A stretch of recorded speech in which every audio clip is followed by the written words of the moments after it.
अल्हम्दुलिल्लाहि रब्बिल आलमीन वस्सलातु वस्सलामु अला सय्यिदिल मुरसलीन अम्मा बाद फ़ाऊज़ु बिल्लाहि मिनश शैतानिर रजीम बिस्मिल्लाहिर रहमानिर रहीम।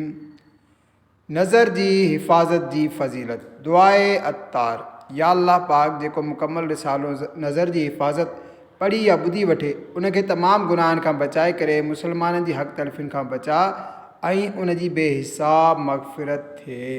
आमीन बिजाहिन नबील अमीन सल्लल्लाहु अलैहि वसल्लम। दुरूद शरीफ जी फ़ज़ीलत फ़रमाने आख़िरी नबी सल्लल्लाहु ताला अलैहि वसल्लम जंहिं ॾींहं ऐं राति में मुंहिंजी तरफ़ शौक़ ऐं महबत सां टे भेरा दुरूद शरीफ पढ़ियो, अल्लाह पाक ते हक़ आहे त हू उन जे उन ॾींहुं ऐं उन राति जा गुनाह बख़्शे छॾे। पढ़ते रहो दुरूदो सलाम भाइयों मुदाम, फ़ज़्ल खुदा से दोनों जहां के बनेंगे काम। सल्लु अलल हबीब सल्लल्लाहु अला मुहम्मद। बुखारी शरीफ में आए हज़रत अबू सईद खुदरी रदी अल्लाह ताला अन्हु का रिवायत आहे त नबियुनि जे सालार हुज़ूर नबी करीम सल्लल्लाहु ताला अलैहि वसल्लम सहाबा किराम खे इरशाद फ़रमायो, तव्हां रस्ते ते वेहण खां बचो। सहाबा किराम अलैहिम रिदवान अर्ज़ु कयो, असां उन्हनि मजलिसुनि में वेही करे ज़रूरी गुफ़्तगू कंदा आहियूं ऐं हीअ असांजे लाइ ज़रूरी आहे। फ़रमायूं, जॾहिं तव्हां मजलिसुनि में अचो त रस्ते खे उनजो हक़ ॾियो। अर्ज़ु कयो वियो, रस्ते जो हक़ छा आहे? इरशाद फ़रमायूं, पहिरियों निगाहूं हेठि रखणु, ॿियो तकलीफ़ वारियूं शयूं परे करणु, टियों सलाम जो जवाबु ॾियणु ऐं चोथों नेकी जो हुकुम ॾियणु ऐं बुराईअ खां मना करणु। प्यारा इस्लाम वारो, हिन हदीस पाक में रस्ते जा 4 हक़ बयानु कया विया आहिनि। रस्ते जो हक़ नंबर 1 निगाहूं हेठि रखणु। वाक़ई उन जी बेहद अहमियत आहे, तंहिं करे आख़िरत जो सवाबु हासिलु करण जी नीयत सां अखियुनि जे बारे में नेकी जी दावत पेश करियां थो। हुज्जतुल इस्लाम हज़रत इमाम अबू हामिद मुहम्मद बिन मुहम्मद ग़ज़ाली रहमतुल्लाह ताला अलैहि फ़रमाइनि था, अखि खे हर फज़ूल ॻाल्हि याने जंहिंजी ज़रूरत न हुजे उन खां बचाए, छो त अल्लाह पाक जहिड़ी तरह फ़ज़ूल गुफ़्तगू जे बारे में पुछा कंदो, ईअं क़यामत जे ॾींहुं बाने खां फ़ज़ूल नज़र यानी बिला ज़रूरत हेॾां होॾां ॾिसण जे बारे में सुवाल कंदो। अजनबिया यानी जंहिंसां शादी हमेशह जे लाइ हराम न हुजे, उनखे ॾिसण खां पाण खे बचाइणु निहायत ज़रूरी आहे। हदीस शरीफ़ में आहे, अखियूं ज़िना कनि थियूं। जेकॾहिं राह में निगाहूं चइनी पासे डोड़ाईंदा रहियासीं त बदनिगाही खां बचणु बेहद दुश्वार थी वेंदो आहे। ख़ुदा जो कसम, बदनिगाही जो अज़ाब बर्दाश्त न थी सघंदो। दावत इस्लामी जे मकतबतुल मदीना जो शाया थियल 397 सिफ़नि ते मुश्तमिल किताब पर्दे जे बारे में सुवाल जवाब मां कुझु हिसो मुलाहिज़ा फ़रमायो। अल्लाह पाक मर्दनि खे निगाहुनि जी हिफ़ाज़त जी ताक़ीद कंदे सिपारे 18 सूरह नूर जी आयत नंबर 3 में इरशाद फ़रमाए थो, तर्जुमो कंजुल ईमान। मुसलमान मर्दनि खे हुकुम ॾे त पंहिंजी नज़र कुझु झकी रखनि। औरतुनि जे लाइ इरशाद आहे, ऐं मुसलमान औरतुनि खे हुकुम ॾे त पंहिंजूं नज़रूं कुझु झकियूं रखनि। हज़रत इमाम अबू हामिद मुहम्मद बिन मुहम्मद ग़ज़ाली रहमतुल्लाह ताला अलैहि नक़ल फ़रमाइनि था, जेको पंहिंजी अखियुनि खे हराम नज़र सां भरींदो, क़यामत जे ॾींहुं उन जी अखियुनि में बाह भरी वेंदी। हज़रत अल्लामा अबू फ़रज अब्दुर्रहमान इब्न जोज़ी रहमतुल्लाह ताला अलैहि नक़ल कनि था, औरत जे महासिन यानी हुस्न जमाल खे ॾिसणु इब्लीस जे ज़हर में ॿुॾल तीरनि मंझां हिकु तीर आहे। जंहिं नामहरम खां अख जी हिफ़ाज़त न कई, उन जी अख में क़यामत जे ॾींहुं बाह जी सराई फेरी वेंदी।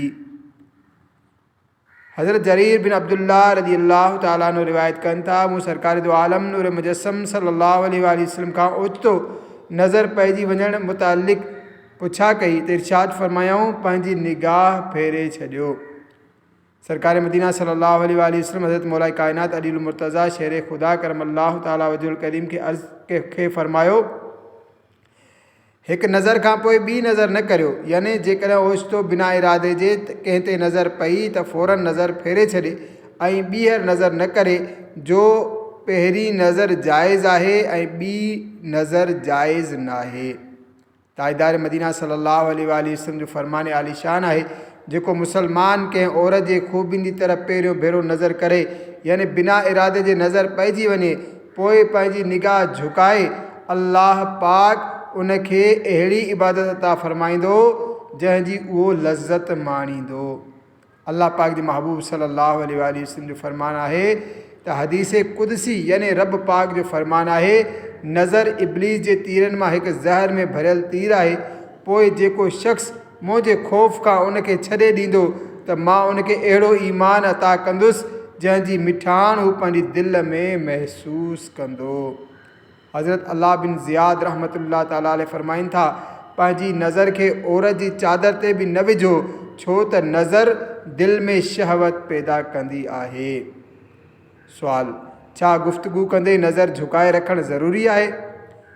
जवाब, उन जूं सूरतूं आहिनि। मसलन मर्द जो मुखातब यानी जंहिंसां ॻाल्हाए रहियो आहे उहो अमरद हुजे ऐं उनखे ॾिसण सां शहवत ईंदी हुजे, या शरई इजाज़त सां मर्द कंहिं अजनबिया सां या औरत कंहिं अजनबी मर्द सां ॻाल्हाए रही हुजे त अहिड़ी तरह नज़र झुकाए करे गुफ़्तगू करे जो उन जे चहिरे बल्कि बदन जे कंहिं उज़वे एतिरे ताईं जो लिबास ते बि नज़र न पवे।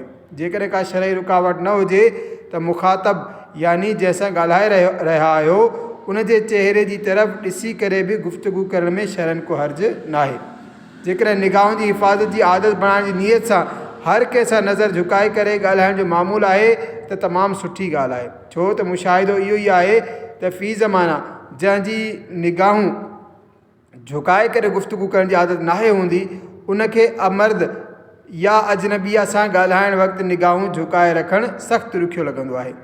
प्यारा प्यारा इस्लामी भाइरो, निगाहूं हेठि रखण जूं बरकतूं मरहबा। अचो इन ज़िमन में हिकु अनोखी मदनी बहार ॿुधूं था। जीअं त कराची जे हिकु मुबल्लिग दावत इस्लामी जे बयान जो ख़ुलासो आहे त मदीने पाक में जुमातुल मुबारक जे ॾींहुं 2 जुमादुल उखरा 1432 बमुताबिक़ 6 मई 2011 तक़रीबन 4 वॻे सब्ज़ इमामे वारे हिकु नौजवान सां मुलाक़ात थी।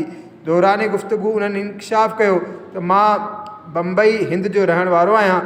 मूं समेत असांजे घर जे सभिनी भातिन यानी 12 अफ़राद जुमातुल मुबारक 5 ज़ुल्हिज्जतुल हराम 1431 बमुताबिक़ 12 नवंबर 2010 इस्लाम क़बूल कयो। इस्लाम क़बूल करण जो सबबु बयानु कंदे उन कुझु हीअं चयो, असांजे घर वारा कुझु अरसे खां दावत इस्लामी जो मदनी चैनल ॾिसणु लॻा हुआ। उन जे सिलसिलनि में मुसलमाननि इस्लामी हुलियो, उन्हनि जा मुस्कुराईंदड़ चहिरा ऐं बयान जी सादगी असांखे ॾाढी वणंदी हुई। हालांकि हिन खां पहिरियां असां बेअमल मुसलमाननि जूं हरकतूं ॾिसी घणो बदज़न हुआसीं, पर मदनी चैनल ते इस्लाम जी हक़ीक़ी तस्वीर ॾिसी असां इस्लाम खां बेहद मुतासिर थियणु लॻासीं। ख़ासि करे दावत इस्लामी जे मुबल्लिगनि जो हर निगाहूं झुकाइण जी तरग़ीब ॾियारणु असांखे तमामु घणो वणंदो हो ऐं अखियुनि जे कुफले मदीना जे फ़ाइदे जा तज़किरा ॿुधी असां तमामु घणो ख़ुशि थींदा हुआसीं। मुंहिंजी अमर साइण सभिनी खे चवंदी हुई, हिन बेहयाई वारे दौर में ही माण्हू निगाहे हेठि रखण जो दर्स ॾियनि था। वाक़ई निगाहूं हेठि ई रखणु घुरिजनि। मदनी चैनल जा सिलसिला ॾिसंदे ॾिसंदे असांजे दिलि में इस्लाम जी महबत एतिरी त वधी वई जो घर में इस्लाम क़बूल करण जूं ॻाल्हियूं थियणु लॻियूं। पर असां ख़ौफ़ज़ुदा हुआसीं त माण्हू छा चवंदा। उन सुवाल जो जवाब बि असांखे मदनी चैनल तां ई मिलियो। थियो ईअं जो निगरानी शूरा ऐं मुबल्लिग दावत इस्लामी हाजी अबू हामिद मोहम्मद इमरान अत्तारी जॾहिं लोग क्या कहेंगे जे मौज़ू ते सुन्नतुनि भरियो बयानु फ़रमायो त सभिनी घर वारनि जो ज़हन बणिजी वियो त हाणे असांखे माण्हुनि जी परवाह न करणु घुरिजे ऐं अल्हम्दुलिल्लाह असां कलमो पढ़ी करे इस्लाम जे दामन में अची वियासीं। मां गवर्नमेंट मुलाज़िम आहियां। इस्लाम क़बूल करण खां पोइ मुंहिंजो नालो मोहम्मद इब्राहिम रखियो वियो ऐं अल्हम्दुलिल्लाह मां हुज़ूर गौसे पाक रहमतुल्लाह ताला अलैह जे सिलसिले में मुरीद बि बणिजी चुको आहियां। मुबल्लिग दावत इस्लामी जो वधीक बयानु आहे त जॾहिं उन नओ मुस्लिम नौजवान असां सां गॾु सुनहरी ॼारियुनि जे साम्हूं हाज़िरी ॾिनी त उन ते अजीब रिक़त तारी थी वई ऐं रोई रोई उन अर्ज़ खे हर दोहराइणु लॻो, या रसूल अल्लाह मूंखे अखियुनि जो कुफले मदीना अता कयो। पोइ उन्हनि गुंबज़े ख़ज़रा जे साए में पंहिंजे हिन अज़म जो इज़हार कयो त इंशा अल्लाह हाणे मां ॿियनि ग़ैर मुस्लिमनि खे इस्लाम सां वाबस्ता करण जी भरपूर कोशिशि कंदुसि। अल्लाह ताला उन्हनि खे ऐं उन जे सदक़े असां सभिनी खे दावत इस्लामी जे मदनी माहौल में इस्तिक़ामत नसीब फ़रमाए। 12 अफ़रादनि जी इस्लाम क़बूल करण जो सबबु बणिजण वारो सुन्नतुनि भरियो बयानु लोग क्या कहेंगे जी VCD मकतबतुल मदीना तां हासिल करे सघिजे थी ऐं दावत इस्लामी जी वेबसाइट www.dawat-islami.net ते ॾिसी ऐं ॿुधी बि सघिजे थी। अल्लाह करम ऐसा करे तुझ पे जहाँ में ए दावत इस्लामी तेरी धूम मची हो। सुवाल, सरकार मदीना सल्लल्लाहु अलैहि वसल्लम जे नज़र फरमाइण जा मुख़्तलिफ़ अंदाज़ ॿुधायो। जवाब, नंबर 1, कंहिंजे चहिरे ते नज़रूं न जमाईंदा हुया। नंबर 2, कंहिं शइ ॾांहुं न ॾिसण जी हालत में निगाहूं हेठि रखंदा हुया।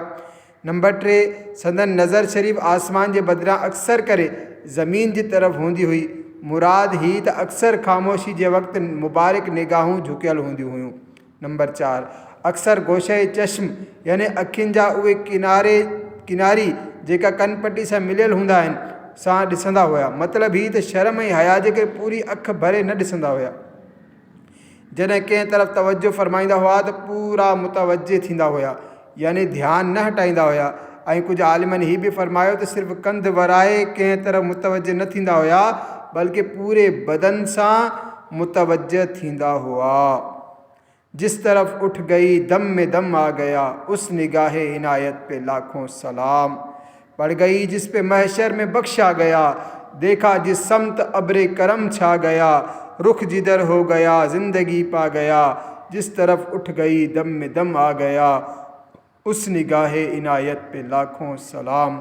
मनकुल आहे जेको शख़्स शहवत सां कंहिं अजनबिया यानी धारी औरत जे हुस्न ऐं जमाल खे ॾिसंदो त क़यामत जे ॾींहुं उन जी अखियुनि में सीसो पिघारे विधो वेंदो। यकीनन भाॼाई बि अजनबिया आहे जेकी ॾेर पंहिंजी भाॼाई खे ॼाणे वाणे ॾिसंदा आहिनि, बेतकल्लुफ़ थींदा ऐं मज़ाक मस्खरी कंदा आहिनि। उहे अल्लाह पाक जे अज़ाब खां डिॼी करे फ़ौरन सची तौबा कनि। भाॼाई जेकॾहिं नंढे ॾेर खे नंढो भाउ ऐं वॾे ॾेर खे वॾो भाउ चई छॾे त उन सां बेपर्दगी ऐं बेतकल्लुफ़ी जाइज़ नाहे थी वेंदी ऐं ॾेर भाॼाई बदनिगाही बेतकल्लुफ़ी खिल भोग वग़ैरह गुनाह जे मामलनि में वधीक फासंदा वेंदा आहिनि। यादि रखो, ॾेर ऐं भाॼाई जो पाण में बिला ज़रूरत ऐं बेतकल्लुफ़ी सां गुफ़्तगू करण में मुसलसल ख़तरे जी घंटी वॼाईंदो रहंदो आहे। भलाई उन में आहे त न हिक ॿिए खे ॾिसो ऐं न ई पाण में बिला ज़रूरत ऐं बेतकल्लुफ़ी सां ॻाल्हायो। देखना है तो मदीना देखिए, कसरे शाही का नज़ारा कुछ नहीं। शर्म ऐं हया जो जज़्बो माणणु, बदनिगाही जी आफ़तुनि खां पाण खे डिॼारणु, निगाहुनि जी हिफ़ाज़त जी तड़प वधाइणु, ॻाल्हि कंदे निगाहूं हेठि रखण जी आदत बणाइण जे लाइ आशिक़ाने रसूल जी दीनी तहरीक दावत इस्लामी जे दीनी माहौल सां हर दम वाबस्ता रहो ऐं पंहिंजे हिन मदनी मक़सद मूंखे पंहिंजी ऐं सॼी दुनिया जे माण्हुनि जी इस्लाह जी कोशिशि करणी आहे जे हुसूल ख़ातिर पंहिंजे ईमान जी हिफ़ाज़त जो फ़िक्र कंदा रहो। नमाज़ुनि जी पाबंदी जारी रखो, सुन्नतुनि ते अमल कंदे नेक अमाल जे मुताबिक़ ज़िंदगी गुज़ारियो ऐं उन ते इस्तिक़ामत हासिल करण जे लाइ रोज़ानो पंहिंजो जाइज़ो वठी करे नेक अमाल जो रिसालो भरींदा रहो ऐं हर महीने जे पहिरीं तारीख़ ते पंहिंजे इलाइक़े जे ज़िम्मेदार खे जमा करायो ऐं पाबंदीअ सां हर महीने घटि में घटि 3 ॾींहंनि जे सुन्नतुनि जी तरबियत जे मदनी काफ़िले में आशिक़ाने रसूल सां गॾु सुन्नतुनि भरियो सफ़र कयो। अचो अवां जी तरगीब जे लाइ हिकु मदनी बहार ॿुधायां थो। ज़िला ननकाना, पंजाब, पाकिस्तान जे हिकु इस्लामी भाउ जो बयानु पंहिंजे अंदाज़ में पेश करण जी कोशिशि कयां थो। अल्हम्दुलिल्लाह, ही बयानु ॾियणु वक़्तु मां तक़रीबन 12 सालनि खां आशिक़ाने रसूल जी दावत इस्लामी सां वाबस्ता आहियां। वाबस्तगी जो सबबु बैन अक़वामी 3 ॾींहंनि जे सुन्नतुनि भरी इज्तिमा सहराए मदीना मुल्तान शरीफ़ में हाज़िरी हो। इज्तिमा जे 7.5 महीननि खां पोइ सख़्तु बीमार थी पियुसि। डॉक्टरनि मुंहिंजे मर्ज़ खे TB करार ॾिनो। बीमारी में तक़रीबन 4.5 महीना गुज़री विया ऐं हिकु भेरो वरी 3 ॾींहंनि जे सुन्नतुनि भरी इज्तिमा जो मौसम में बहार अची पहुतो। मां वञण जे लाइ बेक़रार थियुसि पर घर वारा रुकावट बणिजी विया। मूं अमर साइण जो ज़हन बणायो त उते घणी तइदाद में आशिक़ान रसूल तशरीफ़ आणींदा आहिनि। मूंखे वञणु ॾियो। नेक माण्हुनि जी सोबत ऐं उते थियण वारी रिकत अंगेज़ दुआ जी बरकत सां इंशाअल्लाह मां सिहत जी नेमत हासिल करे मोटंदुसि। अल्हम्दुलिल्लाह, मूंखे इजाज़त मिली वई। दवाऊं वग़ैरह साण खणी इज्तिमा में अची पहुतुसि। इख़्तितामी रिकत अंगेज़ दुआ ख़तमु थियण वारी हुई। मुंहिंजे दिलि में हसरत पैदा थी। दुआऊं त काफ़ी थियूं पर मुंहिंजे मर्ज़ TB जे लाइ सराहतन यानी साफ़ लफ़्ज़नि में दुआ न घुरी वई। काश TB जे मरीज़नि जे लाइ बि दुआ थी वञे। अञा ही ॻाल्हि मुंहिंजे ज़हन में आई जो कमाल थी वियो। दुआ कराइण वारे जो कुझु हीअं आवाज़ माइक ते गूंजियो, या अल्लाह, कैंसर जा मरीज़ आहिनि जेकी टीबी जा मरीज़ आहिनि उन्हनि खे बि शिफ़ाए कामिला अता फ़रमा। दुआ में हिकु या ॿ ॿियनि बीमारियुनि जा नाला पिणु वरिता विया जेकी मां विसारे चुको आहियां। ख़ैर टीबी खां शिफ़ा जी दुआ ॿुधंदे ई मुंहिंजी दिलि ॼण पुकारियो, बसि हाणे तूं ठीकु थी वएं। इज्तिमा जी वापसी जे ॿिए ॾींहुं चेकअप कराइण जे लाइ पंजाब जे शहर शेखुपुरा वियुसि। एक्सरे वग़ैरह करायो। एक्सरे ॾिसी स्पेशलिस्ट डॉक्टर अचरज में अची वियो ऐं चवणु लॻो, मुबारक हुजे, अव्हां जी टीबी ख़तमु थी चुकी आहे। प्यारा प्यारा इस्लाम भाइरो, ॾिठो अव्हां अल्लाह पाक जी रहमत सां सुन्नतुनि भरे इज्तिमा में शिरकत करण वारे इस्लामी भाउ जे टीबी जी बीमारी ख़तमु थी वई। असां अल्लाह पाक खां इबादत ते क़ुवत हासिल करण जे लाइ सिहत जा तलबगार आहियूं। तॾहिं बि जेकॾहिं का बीमारी थी पवे त हिमत न हारियो, सब्र कंदे बीमारी ते मिलंदड़ आख़िरत जे सवाब ते नज़र रखो। जीअं हज़रत अनस बिन मालिक रज़ी अल्लाह ताला अन्हु खां रिवायत आहे त तमामु नबियुनि जे सरवर ॿिन्ही जहाननि जे ताजवर सुल्तान बरोबर सल्लल्लाहु ताला अलैहि वसल्लम फरमायो, जॾहिं मुस्लमान कंहिं जिस्मानी बीमारी में मुब्तला थींदो आहे त मलाइकनि खे हुकुम थींदो आहे त तूं उन जूं उहे नेकियूं लिख जेकी हू पहिरियां कंदो हो। जेकॾहिं उनखे शिफ़ा ॾींदो आहे त धोई छॾींदो आहे ऐं पाक करे छॾींदो आहे, ऐं जेकॾहिं उनखे मौत ॾींदो आहे त बख़्शे छॾींदो ऐं रहम कंदो आहे। आरज़ी आफ़त दुनिया से तू दिल डरता है, हाय बेखौफ अजाबों से हुआ जाता है। ये तेरा जिस्म जो बीमार है तशवीश ना कर, ये मर्ज़ तेरे गुनाहों को मिटा जाता है। असल बर्बाद कुन अमराज गुनाहों के हैं, भाई क्यों इसको फरामोश किया जाता है। हिन रिसाले सिफ़े नंबर 2 ते ॾिनल बुखारी शरीफ़ जे हदीस शरीफ़ रस्ते ते वेहण जा हक़ में ज़िक्र थियल हक़ नंबर 1 निगाहूं हेठि रखण जे बारे में नेकी जी दावत जा कई मदनी गुल हाज़िर कया विया। इन रिवायत में बयानु कयल हक़ नंबर 2 तकलीफ़ ॾींदड़ शयुनि खे परे करण जे ज़िमन में नेकी जी दावत जा कुझु मदनी गुल पेश कयां थो। समात फरमायो, यकीनन मुसलमाननि जे वाटुनि तां तकलीफ़ वारियूं शयूं परे करण जी वॾी फज़ीलत आहे। जन्नत में ले जाने वाले आमाल किताब जे सिफ़े 623 ते फरमाने मुस्तफ़ा सल्लल्लाहु अलैहि वसल्लम आहे, हिकु शख़्स कंहिं रस्ते तां गुज़री रहियो हो, उन रस्ते ते हिकु कंडेदार टारी ॾिठी त उनखे रस्ते खां परे कयईं त अल्लाह पाक खे उन शख़्स जो ही अमल पसंदि आयो ऐं उन जी मग़फ़िरत फ़रमाए छॾी। हज़रत अबू दरदा रज़ी अल्लाह ताला अन्हु खां रिवायत आहे, जंहिं मुसलमान जे रस्ते तां ईज़ा ॾींदड़ शइ हटाई उन जे लाइ हिकु नेकी लिखी वेंदी, ऐं जंहिंजे लाइ अल्लाह पाक वटि हिकु नेकी लिखी वञे त अल्लाह पाक उन नेकी जे सबबु उनखे जन्नत में दाख़िल फ़रमाईंदो। प्यारा प्यारा इस्लामी भाइरो, मुसलमाननि जी राह में अहिड़ो पथर वग़ैरह हुजे जंहिं सबबु ठोकर वग़ैरह लॻी सघे, या शीशे जा टुकड़ा हुजनि जंहिंसां कंहिंजो पेर ज़ख़्मी थी सघे, या रोड ते केले पपीते या अंब वग़ैरह जूं खलूं कंहिं उछलाए छॾियूं हुजनि जंहिंसां को शख़्स तिरकी किरी पवे, उहे ऐं उन्हनि जहिड़ियूं ॿियूं शयूं रज़ा इलाही जी नीयत सां हटाइण सवाब जो कमु आहे। ईअं रस्ते ते खॾ या गटर जो ढकणु खुलियल हुजे त मुमकिन सूरत में उन जो बि मुनासिबु बंदोबस्तु करणु घुरिजे। खुलियल गटर एतिरा त ख़तरनाक हूंदा आहिनि जो कॾहिं कॾहिं ॿार वग़ैरह उन में किरी मरी वेंदा आहिनि। जिते लोह जा ढकण चोरी थियण जो ख़दशो हुजे उते सीमेंट जा ढकण लॻाइणु मुनासिबु आहे। हर शख़्स खे खपे त जेकी शयूं ॿियनि जे लाइ तकलीफ़ वारियूं हुजनि, मसलन खलूं गंदगी वग़ैरह रस्ते में न उछलायो। जेकॾहिं पंहिंजे घर जो गटर वग़ैरह भरिजी वियो या पाणी अची वियो, या गंदगी पाणी जो ॿाहिरियों पाइप टुटी वियो, या गंदे पाणी जो ॿाहिरियों पाइप टुटी वियो, अहिड़ी तरह जा मसइला हिकदमि हल करणु घुरिजनि। ऐं कपिड़ा वग़ैरह बि धोई करे अहिड़ी जॻह ते न सुकाया वञनि जिन जो रस्तनि तां गुज़रंदड़नि ते पाणी किरे। कंहिंजे घर जे अॻियां अहिड़ी तरह किचिरो उछलाइण जो उनखे तकलीफ़ पहुचे, ही गुनाह आहे। हुक़ूक़ आमा तलफ़ करणु, मसलन इज्तिमाई ज़िक्रुनात, चौक इज्तिमा या कंहिं बि क़िस्म जे दीनी या दुनियावी तकलीफ़ जे लाइ आम हलंदड़नि जो रस्तो बंदि करणु नाजाइज़ ई गुनाह आहे। अहिड़ी तरह शयूं विकिणण जे लाइ ठेलो या स्टॉल लॻाए या ॼाणे वाणे गाॾी पार्क करे कंहिंजे घर दुकान या वाटड़ू जी जो रस्तो तंग करणु बि शरन जाइज़ न आहे। हा, कंहिं नमाज़ मस्जिद भरिजी वई ऐं ॿाहिरि सिफ़ूं बणायूं वयूं या जनाज़े जे जुलूस जे करे रस्तो घेरिजी वियो त ही गुनाह न आहे।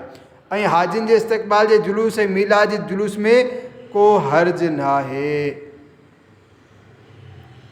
हिन ई रिसाले जे सिफ़े नंबर 2 ते ॾिनल बुखारी शरीफ़ जी हदीस शरीफ़ रस्ते ते वेहण जा हक़ में रस्ते जो हक़ नंबर 3 सलाम जो जवाबु ॾियण जे बारे में नेकी जी दावत ते मुश्तमिल मदनी गुल क़बूल फ़रमायो। जॾहिं को मुसलमान सलाम करे त उनजो जवाबु हिकदमि एतिरे आवाज़ सां ॾियणु वाजिबु आहे जो सलाम करण वारो ॿुधी वठे।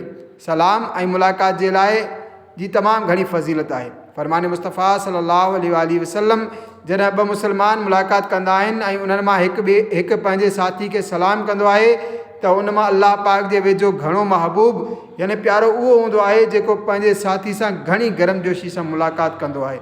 पोइ जॾहिं उहो मुसाफ़ो कंदा यानी हथु मिलाईंदा आहिनि त उन्हनि ते 100 रहमतूं नाज़िल थींदियूं आहिनि। उन मां 90 रहमतूं सलाम में अॻिराई करण वारे ते ऐं 10 मुसाफ़े यानी हथु मिलाइण में अॻिराई करण वारे जे लाइ आहिनि।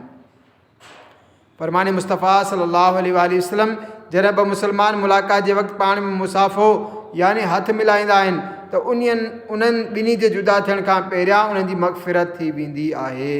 हज़रत अल्लामा अब्दुल रऊफ़ मनावी रहमतुल्लाह ताला अलैह हिन हदीस पाक जे अल्फाज़ जॾहिं ॿ मुस्लमान मुलाक़ात जे वक़्तु पाण में मुसाफ़ो यानी हथु मिलाईंदा आहिनि जे हवाले सां फ़रमाइनि था यानी मर्द मर्द सां या औरत औरत सां हथु मिलाईंदा आहिनि।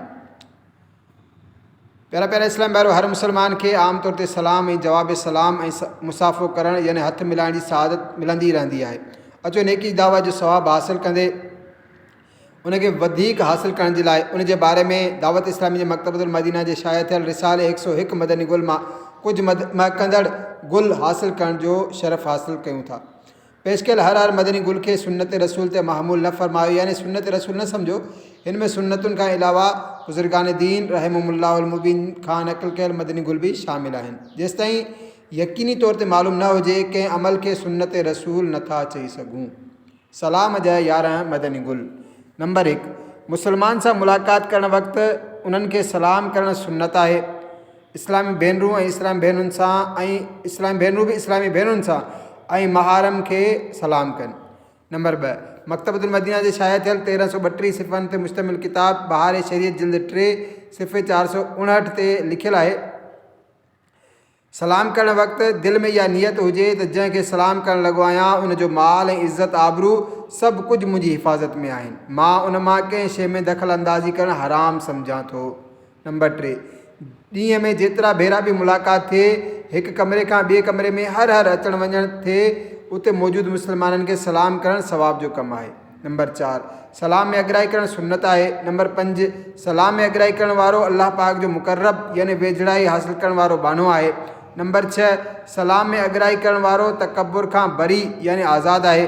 जीअं असांजे मक्की मदनी आका सल्लल्लाहु अलैहि वसल्लम जो फ़रमान आहे, सलाम में अॻिराई करण वारो तकब्बुर खां बरी आहे। नंबर 7, सलाम में अॻिराई करण वारे ते 90 रहमतूं ऐं जवाबु ॾियण वारे ते 10 रहमतूं नाज़िल थियनि थियूं। नंबर 8, अस्सलामु अलैकुम यानी तव्हां ते सलामती हुजे चवण सां 10 नेकियूं मिलंदियूं आहिनि। गॾु वरहमतुल्लाह ऐं अल्लाह जी रहमत थिए बि चवंदा त 20 नेकियूं थी वेंदियूं ऐं वबरकातु उन जूं बरकतूं बि थियनि शामिलु कंदासीं त 30 नेकियूं थी वेंदियूं। कुझु माण्हू सलाम सां गॾु जन्नतुल मक़ाम ऐं दोज़खुल हराम जा अल्फाज़ बि वधाईंदा आहिनि। हीउ ग़लति तरीक़ो आहे, बल्कि कुझु माण्हू त माज़अल्लाह ईअं पिणु चवंदा आहिनि त अव्हां जा ॿार असांजा ग़ुलाम। त मुंहिंजा आका आला हज़रत रहमतुल्लाह ताला अलैह फ़तवा रज़विया में फ़रमाइनि था, घटि मां घटि अस्सलामु अलैकुम ऐं उन खां बहितर वरहमतुल्लाह मिलाइण ऐं सभ खां बहितर वबरकातु शामिलु करणु ऐं उन ते कुझु ज़्यादती न आहे। उन अस्सलामु अलैकुम चयो त ही वालेकुम सलाम वरहमतुल्लाह चवे ऐं जेकर उन अस्सलामु अलैकुम वरहमतुल्लाह चयो त ही वालेकुम सलाम वरहमतुल्लाहि वबरकातु चवे ऐं उन वबरकातु ताईं चयो त ही बि ओतिरो चवे, उन खां वधीक न आहे। वल्लाहु ताला आलम। नंबर 9, ईअं जवाब में वालेकुम सलाम वरहमतुल्लाहि वबरकातु चई करे 3 नेकियूं वधीक हासिलु करे सघजनि थियूं। नंबर 10, ईअं सलाम जो जवाबु यकदमि एॾे आवाज़ सां ॾियणु वाजिबु आहे जो सलाम करण वारो ॿुधी वठे। नंबर 11, सलाम ऐं सलाम जे जवाब जो सही तलफ़ुज़ यादि करे वठो। पहिरियां मां चवां थो, अवां ॿुधी करे दोहरायो अस्सलामु अलैकुम। हाणे पहिरियां मां जवाबु ॿुधायां थो, पोइ अवां दोहरायो वालेकुम सलाम। रिज़ाए हक़ के लिए तुम सलाम आम करो, सलामती के तलबगार हो सलाम करो। हथ मिलाइण जा 14 मदनी गुल। नंबर 1, ॿिनि मुस्लमाननि जो मुलाक़ात जे वक़्तु ॿिन्ही हथनि सां मुसाफ़ो यानी हथु मिलाइणु सुन्नत आहे। नंबर 2, हथु मिलाइण खां पहिरियां मुसाफ़ो कयो, हथु मिलाइण खां पहिरियां सलाम कयो। नंबर 3 मोकिलाइण वक़्तु बि सलाम कयो ऐं उन महिल हथ बि मिलाए सघो था। नंबर 4 नबी मुकरम सल्लल्लाहु अलैहि वसल्लम जो फरमान आहे जॾहिं ॿ मुस्लमान मुलाक़ात कंदा ऐं मुसाफ़ो कंदा ऐं हिक ॿिए खां ख़ैरियत मालूम कंदा आहिनि त अल्लाह पाक उन्हनि जे दरमियान 100 रहमतूं नाज़िल फरमाईंदो आहे, जंहिंमां 99 रहमतूं गरमजोशीअ सां मिलण वारे ऐं सुठे नमूने पंहिंजे भाउ जी ख़ैरियत पुछण वारे जे लाइ हूंदियूं आहिनि। नंबर 5 हथ मिलाइण दौरान दुरूद शरीफ़ पढ़ो। हथ जुदा थियण खां पहिरियां इंशा अल्लाह अॻियां पोयां गुनाह बख़्शिया वेंदा। नंबर 6 हथ मिलाइण वक़्तु दुरूद शरीफ़ बि पढ़ी सघो था, थी सघे त हीअ दुआ बि पढ़ो यग़फ़िरुल्लाहु लना वलकुम, यानी अल्लाह असांजी ऐं तव्हांजी मग़फ़िरत फ़रमाए। नंबर 7 ॿ मुस्लमान हथ मिलाइण जे दौरान जेकी दुआ घुरंदा इंशा अल्लाह क़बूल थींदी ऐं हथ जुदा थियण खां पहिरियां ॿिन्ही जी मग़फ़िरत थी वेंदी इंशा अल्लाह। नंबर 8 पाण में हथ मिलाइण सां दुश्मनी ख़तमु थींदी आहे। नंबर 9 मुसलमान खे सलाम करणु, हथ मिलाइण बल्कि महबत सां उनजो दीदार करण सां बि सवाबु मिलंदो आहे। हदीस शरीफ़ में आहे जेको पंहिंजे मुसलमान भाउ ॾांहुं महबत भरी नज़र सां ॾिसे ऐं उनजी दिलि में अदावत न हुजे त निगाह हटाइण खां पहिरियां ॿिन्ही जा पोयां गुनाह बख़्शिया वेंदा आहिनि। नंबर 10 जेतिरा भेरा मुलाक़ात थिए हर भेरे हथ मिलाए सघो था। नंबर 11 अॼुकल्ह कुझु माण्हू ॿिन्ही तरफ़ खां हिकु हथ मिलाईंदा बल्कि सिर्फ़ु आङुरियूं पाण में टकराईंदा आहिनि, हीअ सभु ख़िलाफ़ सुन्नत आहे। नंबर 12 हथ मिलाइण खां पोइ पंहिंजो ई हथ चुमणु मकरूह आहे। हथ मिलाइण खां पोइ पंहिंजो हथ चुमण वारा इस्लाम ॿाहिरि पंहिंजी आदत कढनि। हा, कंहिं बुज़ुर्ग खां हथ मिलाइण खां पोइ बरकत हासिल करण जे लाइ पंहिंजो हथ चुमी वरितो त का कराहत न आहे।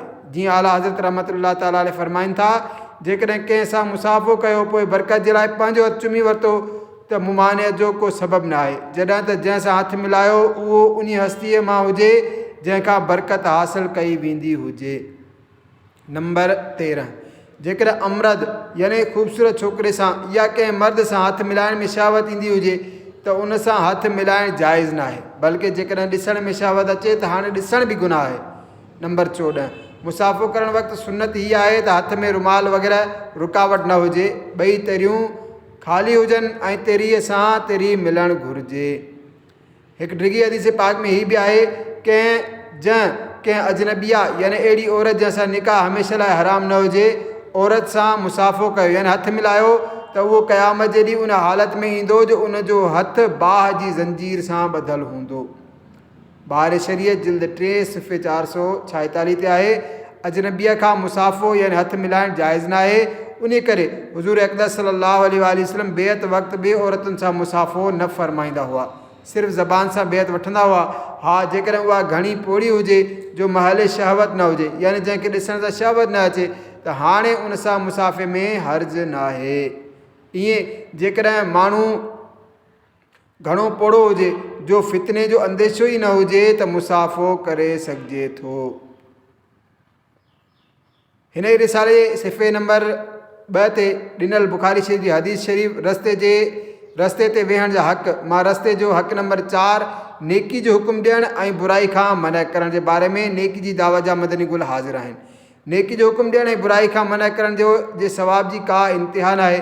रस्ते ते अक्सर उनजो घणो मौक़ो मिलंदो आहे। मसलन अमां वेठा हुआ, को मुलाक़ात जे लाइ आयो, बग़ैर सलाम जे हथ मिलाइण लॻो त उनखे उन ई तरह नेकी जी दावत ॾेई सघिजे थी त अदा मुलाक़ात लाइ अचण वारे जे लाइ हथ मिलाइण खां पहिरियां सलाम करणु सुन्नत आहे।